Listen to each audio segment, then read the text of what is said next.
Alhamdulillah, Alhamdulillahi Rabbil Alameen, wassalatu wassalamu ala rasulihin nabiyyin kareem.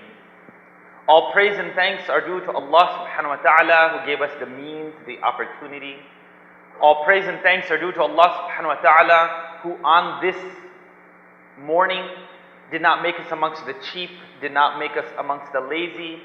All praise and thanks are due to Allah subhanahu wa ta'ala who today didn't make us amongst the cowards. For any one of us sitting in this room, brother or sister, could have said, yeah, I know about Musa alayhi salam. What could he tell me possibly?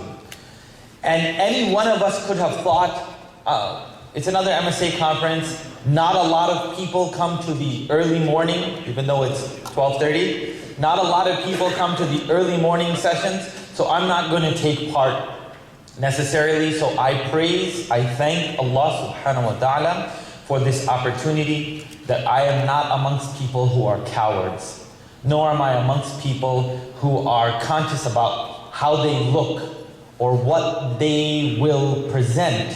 Rather, I'm around people who would like to get something out of a conference.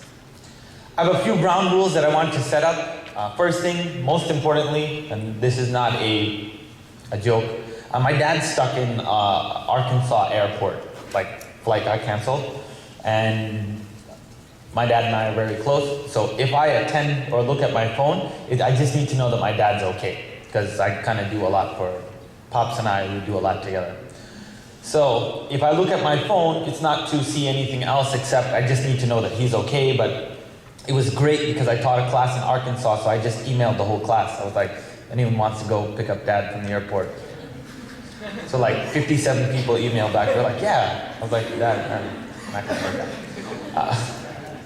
that. Secondly, bi'idhnillahi ta'ala, my introduction is very short because I don't want you to go off of some title that I have. I'm Brother Wisam, and I'm here very, very excited to share not this topic, but to share an entire, it's a series. I've never been able to do this before. So before we start, if you'd like to take notes, like genuinely, if I don't finish by 1 o'clock, trust me, I'm speaking again at 9 p.m., I'm going to continue that section. And when I start at 9, I want to do a recap of what we did here. And then bi'idhnillahi ta'ala, I don't know what time. Does anyone know what time tomorrow's lecture on Ibrahim alayhi salam is? 2? Okay, so it's at 2 o'clock. At least Abdullah likes me. So it's at 2 o'clock, and bi'idhnillah, we're going to kind of tie things together. I want to take the theme that I'm doing here and pull it through for the entire conference, bi'idhnillah. So with that, Alhamdulillah, Alhamdulillahi Rabbil Alameen, wassalatu wassalamu ala rasulihin nabiyyil kareem. I bear witness, I testify, I sanctify the statement that there is no other creator, sustainer, there is no other giver of life other than Allah subhanahu wa ta'ala. And Allah subhanahu wa ta'ala could have communicated with me in a whole mess of ways, but He chose to communicate with me through the prophets. And those prophets came, and the seal of those prophets was the Prophet Muhammad sallallahu alaihi wasallam, and I bear witness and testify that he is the slave and he is the final messenger of Allah subhanahu wa ta'ala. Assalamu alaikum wa rahmatullah. Guys, I broke this up and I'm really excited about doing this, so I want you to kind of come along with me. I don't want to start at Musa alayhi salam right now. I want to start from like the 0 level. So everyone here, whether you're super educated and you take Al-Maghrib Zaytuna classes, or you just woke up this morning and your friend said, let's go buy hijabs, whatever. I don't know what friend would say that, but okay. My friends never said that to me. I don't know why. But I want to kind of reset. So we're going to go 3 levels on this. So what I say now, you can set precedence for the rest of the entire talk. Let's take one massive statement, and if you agree with me, you can say Subhanallah. And we start in Surah A'raf, ayah number 11. فَأَعُوذُ بِاللَّهِ مِنَ الشَّيْطَانِ الرَّجِيمِ. I seek refuge with Allah subhanahu wa ta'ala from who? From Shaytan al-Rajim, Satan the accursed. Shaytan himself is not just cursed, he's not just damned because he's a sucky guy. He's damned because he took his rationale and he put it above Allah subhanahu wa ta'ala. Bismillahirrahmanirrahim. In the name of Allah, with the name of Allah subhanahu wa ta'ala, here in front of you, I start with His name. And I realize that Allah subhanahu wa ta'ala is not encompassed in one word, but Allah subhanahu wa ta'ala is Ar-Rahman, the most beneficent, the most merciful. So when I benefit from the echo that comes out of the effect, it's because Allah put the benefit there. When you all have mercy on me and you listen to me, it's because Allah subhanahu wa ta'ala put that in me. When Allah subhanahu wa ta'ala put mercy in my mother and I wet my nappy and she didn't throw me away, it's because Allah put mercy in her. Surah A'raf, let's start at the beginning of the game. And certainly, definitely we created you. And then we fashioned you.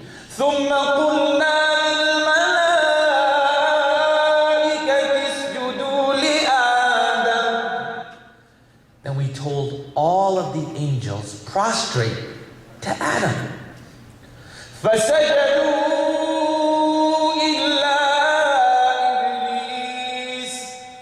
So all of them prostrated, except a creature, fire creature, his name was Iblis. So this fire creature looks around and goes, what's wrong with you guys? What are you guys doing? Why are you guys prostrating?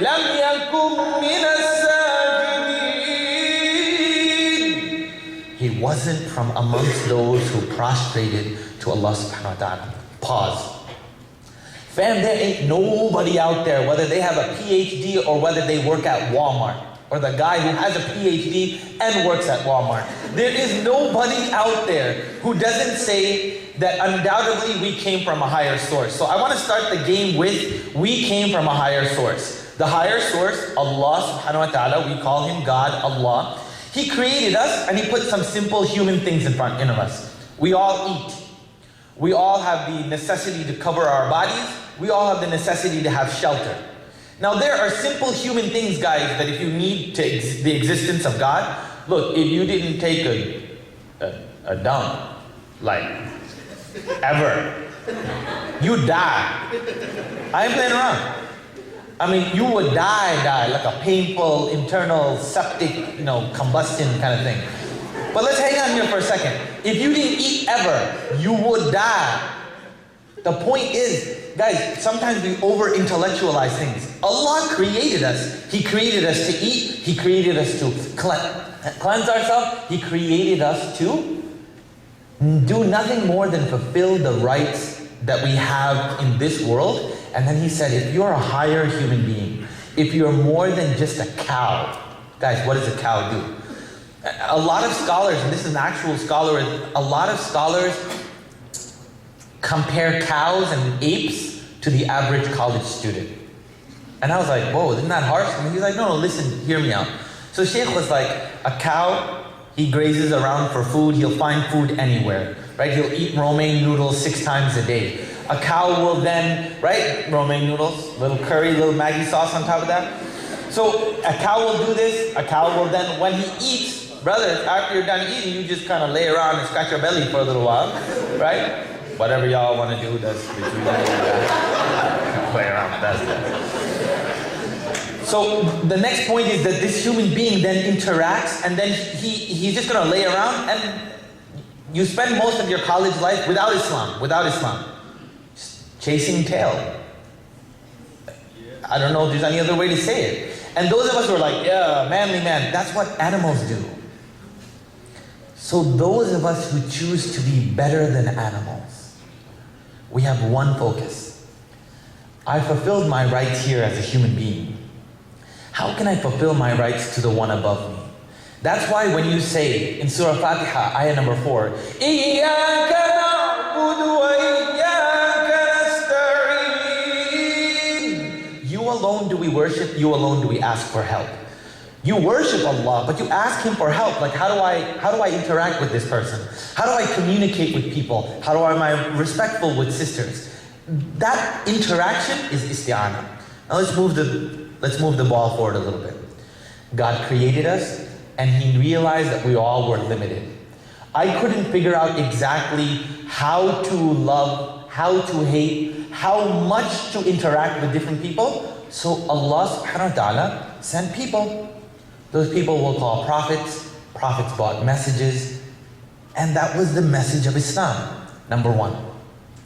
So the message of Islam came through straight and clear all the way from Ibrahim alayhi salatu wasalam, which you're going to see tomorrow. But the basic concept was, إِنِّي وَجَّهْتُ وَجْهِيَ لِلَّذِي فَطَرَ السَّمَاوَاتِ وَالْأَرْضِ. That I turn my face towards the creator of the heavens and the earth. And there is no other God but Allah subhanahu wa ta'ala. Point number one. Sometimes we lose focus with all of this halal, haram. Is music halal? Do I have to wear hijab? Do I trim? Do I do this? Before you lose that, those are all rules so that you can serve Allah. Number two. And this is my thesis that I'd like to talk about for the next 3 talks, bi'idhnillah. So we're here supposed to talk about Musa alayhi salam and parallels in our life. So does anyone know, and I'm not sure if it's in the little handout, we chose these 3 iconic characters because they represent 3 things that Allah subhanahu wa ta'ala asked us from the beginning. So I'm going to ask you a couple of questions and then you help me out why we picked these 3 people. So why did I do that first one? Every talk, whether it's the mashayikh who are here locally, or Shaykh Abdul Nasser, or Abdul Bari Yahya, or any of the shaykhs, listen to their talk under the umbrella, God created me, Allah subhanahu wa ta'ala created me, Allah subhanahu wa ta'ala sent prophets so that I can know what was right and wrong. That was basically it. So that before I got in trouble, there was someone there to say, don't do that. It won't make the hotel and staff happy. And I'm going to come to that point in a second. So before you think about everything in this religion as right and wrong, let's go with the first thing.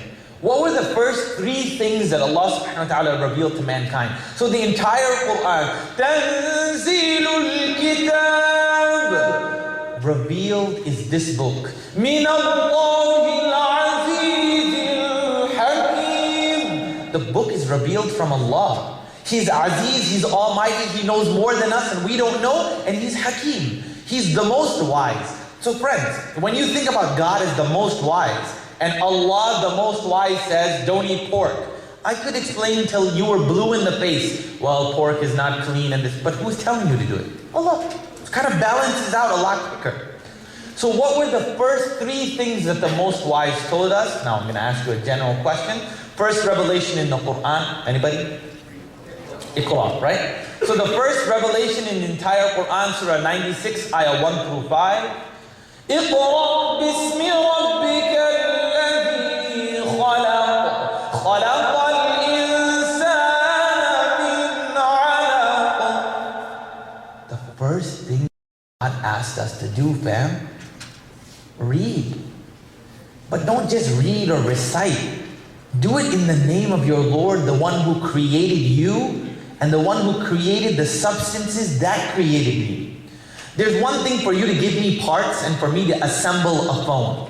But there's another thing for me to say, I created the molecular structure of the plastic and the gyroscope. I created the gravity that turns the gyroscope up and down. That's a completely different game. Allah subhanahu wa ta'ala is not telling you, close your eyes and become spiritual. Hear the ayah again. اقرأ باسم ربك الذي خلق. This is Allah subhanahu wa ta'ala asking us to seek knowledge. And the true and the necessity of knowledge is coming to the fact that, does everyone in this room know what the embryo looks like at the clot stage? Anyone not know? Oh, y'all medical students? Oh, please, y'all lying to yourself. Clot? Brother, what's a clot? So there's some type of shoes. Point is, this clot, Allah subhanahu wa ta'ala is pointing to something. I'm asking you a question. Did God say, read in the name of your mom who hugs you and you feel warm? Or did He, no really, that would be emotional. Allah subhanahu wa ta'ala says, read in the name of your Lord who created you and created the substances that create you. Everyone knows this is the first revelation. What's the second revelation? Most opinions, or a majority of opinion gives us that the second and third revelation were what? And I would write these down, it's my entire thesis. Second revelation, anybody? I got it. Okay, it was Surah 73 and 74. Now whether 73 came first or 74 came first, it's a decent thought. So Surah 73 and 74, the first 6 ayahs. So the first 6 ayahs, in my opinion, the second revelation was 73. Where Rasulullah sallallahu alaihi wasallam came down from the mountain. Remember, fam, he was pressed. He felt the angel squeezed him and said to read. And he said, I can't read. I cannot recite. And he experienced this out-of-world touch. He came down, and when he got down from the mountain, he looked up at the mountain, and the whole midsection of the mountain, the whole horizon was covered by what? By the belt of the angel, the midsection of the angel. I mean, can you imagine seeing that? Where did he go, sisters, after that? Where did he go? Came down from the mountain and went where? Went to his wife, right? He went to Khadija radiallahu ta'ala anha, and he said to his wife, he didn't run to his boys. He didn't run to the lounge. He didn't run to his friends. He didn't run to a bottle. He ran to the woman who was a support to him. And she didn't say to him, oh, here we go again with the revelations. She came to him. Think about it though. How much do you have to trust someone? How much do you have to be in love, true love with someone, to turn to them and say, this is what happened to me? And that takes trust. That takes love. That one core thing that's missing from us. The relationship between the husband and wife, it's weakened. Because we're all in a pursuit, I need knowledge. She's not religious enough, I know more. This, my parents won't let me do this. We're gonna get there. So he comes to her and he says, Zambiluni, Zambiluni, to cover me in the cloak. So he's wrapped in this cloak. And if I can use the word, he's anxious. There's a sense of anxiety. And he says to his wife, I saw this thing. I saw the angel, he told me to do this. Allah subhanahu wa ta'ala then refers to him and calls him in surah number 73, the second revelation to all of mankind. Ya ayyuhal muzammil, qumil layla illa qalila,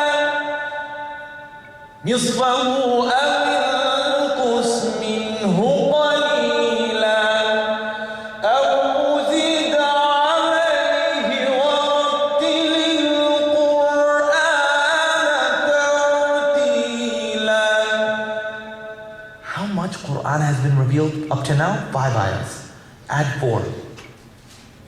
God says unto the man who the angel spoke to, he says to him, O one wrapped, قُمِ اللَّيْلَ إِلَّا قَلِيلًا. Stand up and pray the night, half of the night, or some part of the night. I'm asking you a question, guys, please answer. How much Qur'an has been revealed? 9 ayahs? But what am I being asked to do? To pray the whole night, 9 ayahs. What does that mean when I'm reading these ayahs? What does that mean? Fam, I'm asking you. I'm not a lecturer. I'm a teacher. I'm an instructor. I guess he missed the bio. I don't speak. Fam, we've been talking to each other for 25 years. People have been up here yelling at you for 25 years. I've been around the block for a while. And you sit there and say, well, I don't know, I don't agree, I'm not sure. But you keep it to yourself. Or when the speaker looks at you, you're like, oh my God, he's looking at me. Oh my God. It happened like 6 times now. I'm like, I'm not the plague fam. Y'all are up here. We had you back there for 15 years. Y'all up here, be happy, it's okay. I've had all my shots. Back to the point. What is it? What is it that Rasulullah sallallahu alaihi wasallam is being asked? Guys, I can't see you in the last 3 rows. No, all of you, the ones who are turning around. I can't see you because the light's in my eye. You're like, yo, he's talking about you, yo. No, man, I can't see you guys, so if I'm not making eye contact, it's because the sheikh wants me to be blind eventually. Which is okay, which is totally okay. So I'm asking you a question, guys, to recite 9 ayahs in prayer. How do you have to be able to, how are you reciting those ayahs? Slowly. You're calculating, you're listening to the recitation. Can I use the word you're meditating? You're meditating on the words that God has revealed to you. And you're sitting there, and as you're reciting these words, you're realizing, man, we live in a very difficult society. I'm still getting to my thesis. We live in a difficult society. I want you to press pause here. Rewind into Makkah. When the Prophet ﷺ received this revelation, what was going on?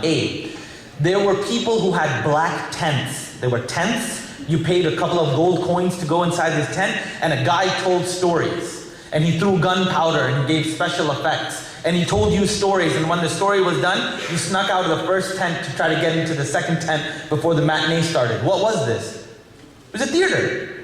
There were theaters during their time. There were pubs during their time. There were clubs during their time. Right? So we have a different sound. They had clubs. They had women who tied white flags outside of their house. That meant, I ain't gonna go there. I ain't gonna go there. It meant for sale. Now, because you hear these things, you're like, oh my God, I thought they were all riding camels and eating raw meat. No, these were real things that were going on. So friends, seeking knowledge, and in the nights, what did Allah subhanahu wa ta'ala want from the second thing from the Prophet sallallahu alaihi wasallam? What did he want? Spirituality. He wanted, look, guys, do you know how easy it is to get up here? Give me 24 months of your life. I'll turn you into the next Wisam Sharieff. I'll turn you into the next speaker, not scholar. This, we just speak, yell, scream, right? We can do this. But what's the real, what does the speaker do and what does the sheikh do? What does Maulana Abdul Nasir do after he speaks? He goes, he makes dua. Oh Allah, I pray that it works for you. What I said means something to you. What do speakers do? My talk was great. That's what we do, which is wrong. Spirituality is the next component. But if you're a guy who just has knowledge and you just pray to yourself, what component is missing? Surah number 74. This is the third revelation. And when I mean the third revelation, I mean in order of when the angel was bringing the message. These three revelations came down. The third one, surah number 74. Ya ayyuhal muddathir, qum fa'anzir. The Prophet ﷺ was called again in this state of being wrapped, in the one who was cloaked. Allah subhanahu wa ta'ala asked him, stand up and go warn the people. And this ayah, this third ayah, showed the magnanimity and how great Allah subhanahu wa ta'ala truly was. I mean, sometimes we think, oh, Allah wants us to pray and do this and wear hijab and be good and not do these things before marriage and all of this stuff. Man, but you forget to say Allah. Who is Allah subhanahu wa ta'ala? The third component to the complete believer was activism. Are you with me? This is a yes or no question. Okay, good. All six of you understand. I know it's the Northeast. You guys take your time, inshallah. We might be slow in Texas. Like when I first got to Texas, the sliding doors at Walmart, because I lived in New York for 26 years. I got up to the sliding doors in Texas and they went, I was like, what's wrong with you? They might get, but I'm not joking. Myself, Abdullah, Maulana Abdul Nasir, we gave a talk about, what was it, Facebook or something. 800 people came out and the crowd was erupting. They interacted. Why? And I want to be straight up with this, guys. I want you to take something real, not random, ambiguous thoughts. You know what people know about Northeasters? And that's us. People who live in the Northeast, we're very conscious about what people think about us and how it will be perceived. Because in the Northeast, you have to wear your hat sideways to cover one eyebrow. For real, right? And your socks have to match your hijab pin. For real. Right? That's my point. Meaning, I might ask you a question and I might say, sister, so do you understand? And a guy from Boston, New York, Northeast in general.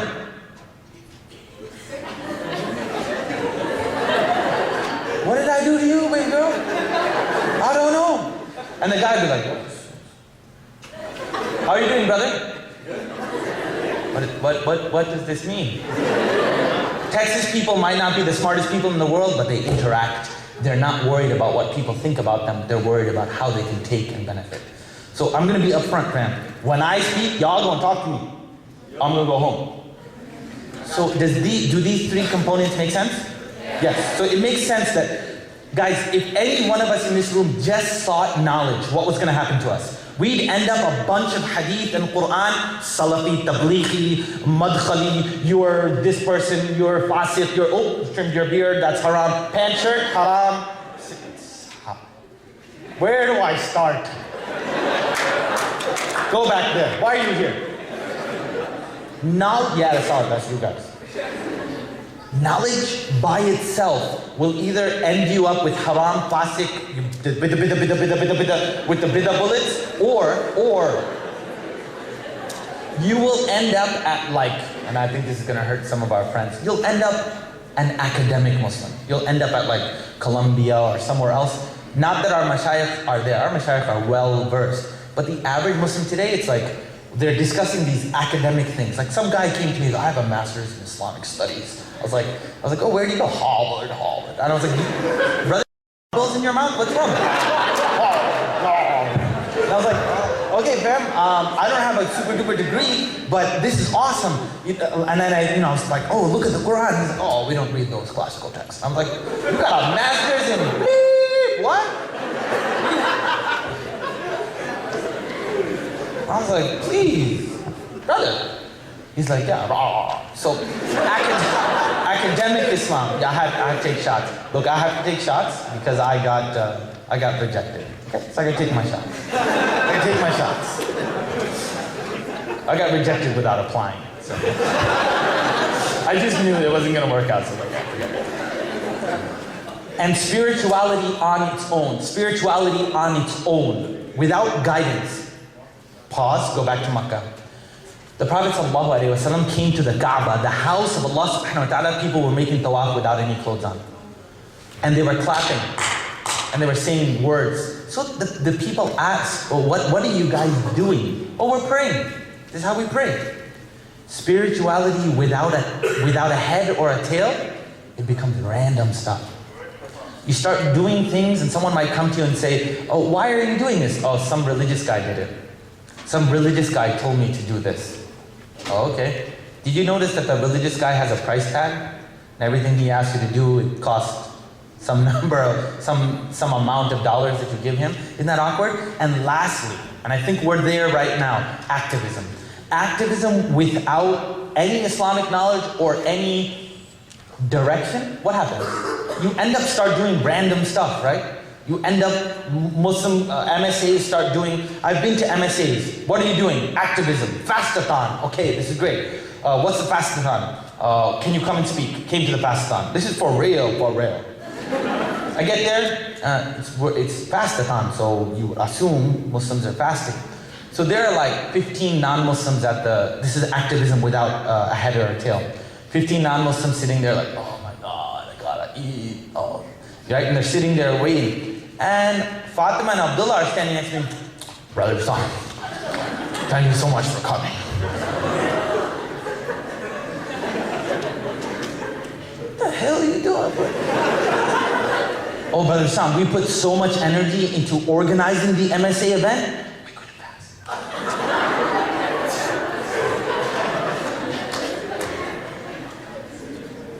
For real. I was like, okay, activism. Got the Jews and Christians. There was a couple of Hindu kids over there too. I was like, eat something. Just eat.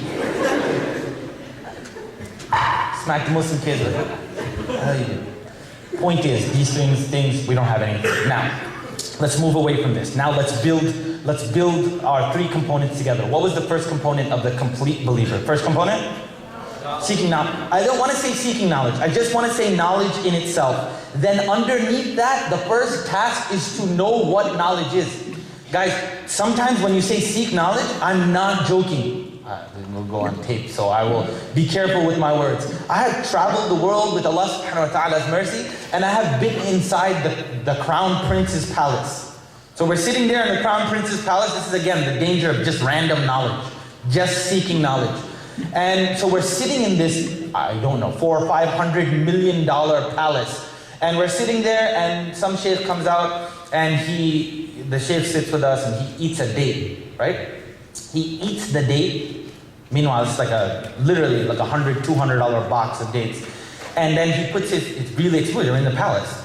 He puts his fingers like this, he finishes eating the date, and then he puts the date seed on the outside of his finger. And he goes, this is the sunnah. The Prophet ﷺ wouldn't put his fingers in his mouth and eat, he wouldn't take the pit out because then his fingers would be dirty. And it was public eating, right? So they ate from a collective plate. That's interesting, right? Where are we having this discussion? In a palace. For real, for real. Could we talk about the dying Muslims outside? Can you tell me some hadith about taking care of orphans and dying Muslims? I'm saying knowledge that makes sense. Let me fast forward a little bit more. Came into a masjid here on the East Coast. Again, East Coast. Came to the masjid, I was teaching the tajweed class, so it's behind a partition like this. Again, this is knowledge, this is the first point. Came behind the curtain, two brothers are yelling and screaming at each other. I'm like, fam, I'm teaching a class. What do you think? But wait a minute. I did that a couple of times and then they backed off. I'm like, what are you guys yelling about? It's a masjid. He goes, Wallahi, my sheikh said. I said, what your sheikh said? Giraffe is haram.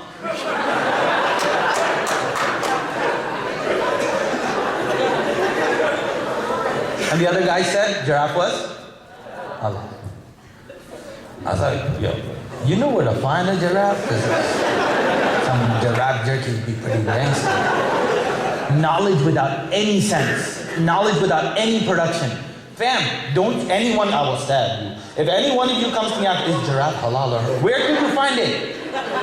Number two, I worked at Toys R Us as a child, so I know I need Jeffrey. So think about it. Knowledge, first step is knowledge. Jeffrey is the mascot. Y'all are uncultured people. Come down to Texas. Oh, take you. Our attractions are Toys R Us and Walmart. You come down, I will take you around. Do we have a Toys R Us, Abdul? We have a Toys R Us. Of course we have a Toys R Us. Just one. Because you play with all the toys inside. You don't take anything home. That's enough. Yeah. Back to the point. Knowledge. Number one component of knowledge, the representative is Musa alayhi salam. Now, did Musa alayhi salam lack spirituality? No, he was spiritual. Did he lack activism? No. He had all of these traits, but he was well known for what? For his knowledge. Now here's the really important part, and I'm making this humorous and fun so that you will come along with the rest of the talks. Number one is knowledge, knowing that you need to seek beneficial knowledge. Things that are gonna benefit you. Laugh at the giraffe thing now and then leave and say, man, we do talk about a bunch of random stuff. We talk about a random stuff that doesn't benefit the ummah. Number one, let's begin to talk about Musa alayhi salam. Maryam salamun alayha is the embodiment of spirituality. And Ibrahim alayhi salatu wasalam, what does he have? He has the title of the active, or the prophet who stood for activism. Now, can we move into this a little bit? I'm going to give you a little bit of homework. I want you to go through and split the life of Musa alayhi salam into two parts. One was his youth. In his youth, he grew up in a palace. In his youth, he grew up around a great deal of luxury. But in that time, he learned a lot of sciences. When you're in a state of learning sciences, sometimes you don't pick up wisdom. I.e., when you take a weekend course, you're going to get a lot of information. I would write these two words down. You will get less wisdom. Knowledge and information are two completely different things. Information is just a bunch of stuff. Knowledge is the comprehension of that stuff. So now one of the most knowledgeable prophets, someone who had exorbitant amounts of knowledge of this world and the hereafter, Musa alayhi salam is told by Allah. So you're splitting his youth into his old age, or when he came back to Bani Israel, when he came back to the Jews and he spoke to them. This is the second part that the brother recited. So in this first part, Allah subhanahu wa ta'ala says to him, we're in Surah Kahf, Surah number 18, ayah number 65 is where we're going to start. So Allah subhanahu wa ta'ala says, you're going to go out on this journey. True knowledge, true wisdom, true digested information is not going to come to your doorstep. You're going to have to humble yourself.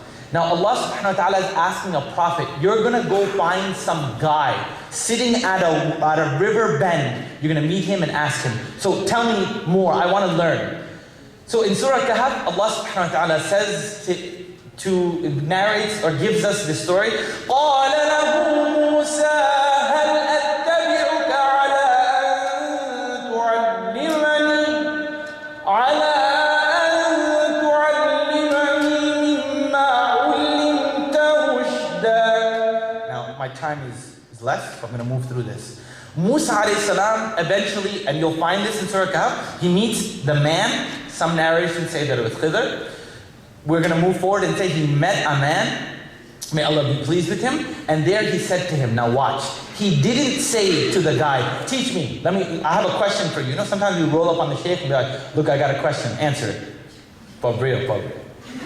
And then the shaykh's like, oh, I'm tired. Like, oh, these Maulvis, they're all stuck up. They want. No, first he came to him. هل أتبعك على أن تعلمني مما علمت رشدا. He asked him, may I learn from you? You're knowledgeable. What God has given you. What Allah subhanahu wa ta'ala has given you, can you teach me some of this? And the important part of understanding this, and I want to give you the ayah number so you're not lost in what we're talking about. In ayah number 66, he makes the request. And the man responds to him, and I want you to keep this here. This is the story of Musa. I could speak about it for literally 45, 50 minutes. He asked someone who God asked Musa alayhi salam to go find this man and to learn from him. He says, هل أتبع, can I follow you? Can I learn from you?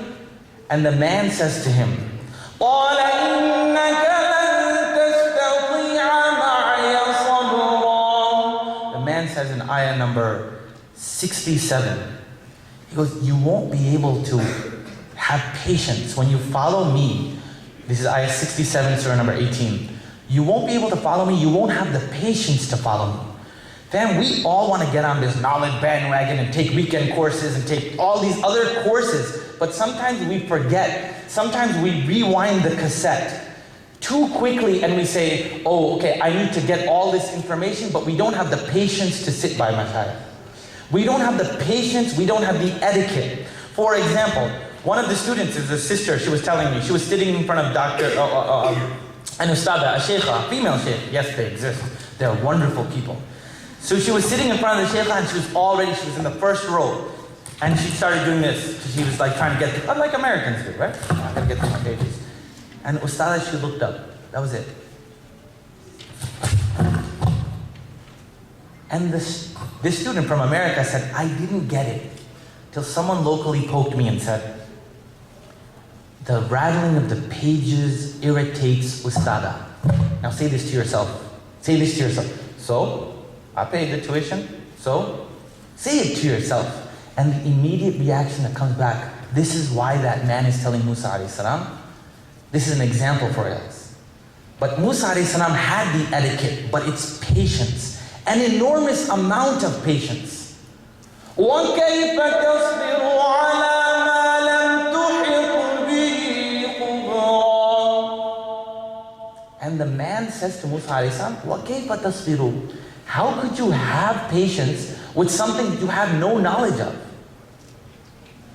And that's one thing that I'll leave with you. I have 3 minutes left, and I've counted 7 yawns. So I'm done. Because like he said, you wouldn't have patience. You wouldn't have patience. You would sit, and you would ask, why are you doing this? Now, two things. Was Musa alayhi salam without etiquette? Not at all. Musa alayhi salam was such an amazing prophet that when he saw something wrong happening, he had to correct it immediately. We, on the other hand, are not amazing prophets. We are people who know one hadith and know one ayah or maybe half of the ayah from the Quran, and then we go around starting to correct people. Friends, if I can end on one thought here, one concept. Yeah, we had a good time and I introduced my thesis. But if nothing else, leave here knowing that the story of Musa alayhi salam was to seek beneficial knowledge. And I'm gonna burst your bubble here a little bit. Beneficial knowledge has nothing to do with what group is Muslim and what group is going to hell. Because if you had that list, I would ask you if my name was on the hell list. We don't have that list. Beneficial knowledge, friends. Beneficial knowledge is 5 things that we in this room can do. And it's going to kind of hit the ego of all the academic Muslims and even you weekend courses. I teach weekend courses. It's going to hit all of our egos. What's the number one most beneficial thing for us in this room? And I'm going to say it. Yes, I'm going to say it. Before you start wearing hijab, before you grow a beard, before you dress religious, learn to read the book of God. I mean like alif bata. I mean like abadan, khalaqa. Learn to pronounce the words of Allah subhanahu wa ta'ala before you get into a intellectual debate about the use of the term anthropomorphism in the religion of Islam. Is Allah sitting on a throne or is Allah subhanahu wa ta'ala, is it metaphysical? You know what, man? If you can't spell it, don't use it. And if you don't know what it means, don't flex. Because let's face it, sorry sisters, us brown folk, we're not very muscular, right? So we can't wear the tight shirts and look down. So what we do is we put on black glasses, maybe a kifaya or maybe some Dishon coat. I'll translate Dishon later. And we walk around saying things like Madahib, Fiqh, Hanafi Shafi, Islam, Al-Maghrib, Zaytuna Hamza Yusuf, Islam, Quran, and Brother Wisam. And then we do this, Dishon. And that's for real. So what I would say to us, 5 beneficial things. Learn to read the book of Allah subhanahu wa ta'ala. Like literally pick up Alif Ba Ta, and if you don't know, I'm going to be talking about it later. I'll tell you the story later when Maulana Abdul Nasir is here. We can learn to read now. There's literally the technology for anyone who doesn't know the letters to learn to read in 8 days. Number 2, learn to pronounce the book. Let's be real here. If I came up here and I started talking in an uneducated accent, right? So one guy in high school, he was like, oh, how'd you do that with he asked my sister, how'd you type out this essay? And she's like, oh, I typed it on my computer, for real. He goes, man, I'm about to get myself a puda. Yeah, a puda. Computer. I'm about to get myself a puda. For real. Point is, now that sounds uneducated here. Can you imagine if you open the book of Allah subhanahu wa ta'ala and you're discussing these intellectual, strong things about the difference between Makkin and Madadin Quran and whether the Mushaf of Abdullah ibn Mas'ud matched the Mushaf in the 2nd generation of Muslims during the last Caliphate? What? Who? What? Bro, can you read? Can you read Abadan? If you can't, I'm gonna keep those words to myself. Number 2, learn to recite the Quran correctly with the proper pronunciation. We spend so much time articulating. It's called tajweed. Literally yesterday when Maulana Abdul Nasir was talking, last night, he was talking about, and we can't read 1 ayah a day, my head was gonna explode. We can discuss everything under the sun. We can do all of the things that are in this world, but we can't read 1 ayah a day. Number 3, think about the reality around you. Knowledge that is beneficial. Allah subhanahu wa ta'ala in the Quran itself over 217 times asks you to think. And I'll give you one example, and I'm sure he's going to ask me to go. In one example, this is of the 200 times in the Quran, Allah subhanahu wa ta'ala says in Surah Ali Imran, ayah 191, that's 3:191. Inna fi khalqis samawati wal ardi wa ikhtilafil layli wan nahari la ayatin li ulil albab. And look around you, the alteration of the night and day. Look around you, literally. Look in your DVD player disc, take out Armageddon, put it into the DVD player. We used to joke about the world ending. We used to joke about earthquakes, tsunamis, governmental revolutions, the dollar falling to less than the Canadian dollar. But fam, it's all now.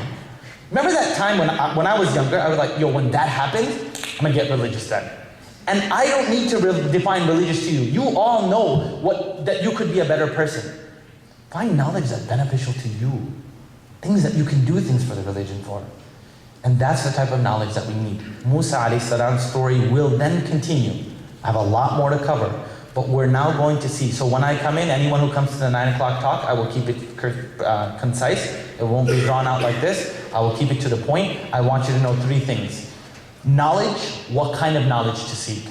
Spirituality, what is spirituality? Is it connecting? Sometimes our spirituality, and I'll tackle this tonight, it doesn't become me and God. It becomes, well, how religious do I look? So I was talking about spirituality and I felt very religious. Isn't spirituality between you and God? How does spirituality affect you and why I'm wearing a kamani thobe? You know, don't get lost in that. Activism. Activism is set by the limits of knowledge and spirituality, then we become active. Bi-idhnillahi ta'ala, anything that's clean and pure is from Allah subhanahu wa ta'ala. Mistakes, misrepresentations are my own. I hope that you have some questions. Oh, and Abu made it home. Well, not home. He made it from the thing. Oh, sorry. I'm old school, fam. I'm old school. You're going to take this however you want to. But like I said, you won't have patience. Clap for whoever you want. For me, I know Tariq Ramadan is completely against this. Hafidhullah, Allah bless him. If you heard something beneficial, use this. Allah didn't give you this first. Say it in your, it doesn't have to be in unison. No, you don't need that, right? I heard that like 50 times in the Pakistan media cricket match. Oh wait, I just said I watch cricket, sorry. So say Allahu Akbar, say Subhanallah, praise Allah subhanahu wa ta'ala, and then you'll really have knowledge. What will you be doing with these lips? You'll be praising God. That's why we came here anyway. To learn more about Allah subhanahu wa ta'ala. وَلَذِكْرُ akbar, and the dhikr of Allah is the greatest. Anything that's clean and pure is from Allah subhanahu wa ta'ala. I'll see everyone tonight at 9 o'clock, bi-idhnillahi ta'ala, and say unto yourself, between now and 9, if I don't know the letters, I'm gonna learn the letters. And if I know the letters, I'm gonna read a few words. If I can read a few words before 9 o'clock, read one ayah. Wassalamu alaikum wa rahmatullah.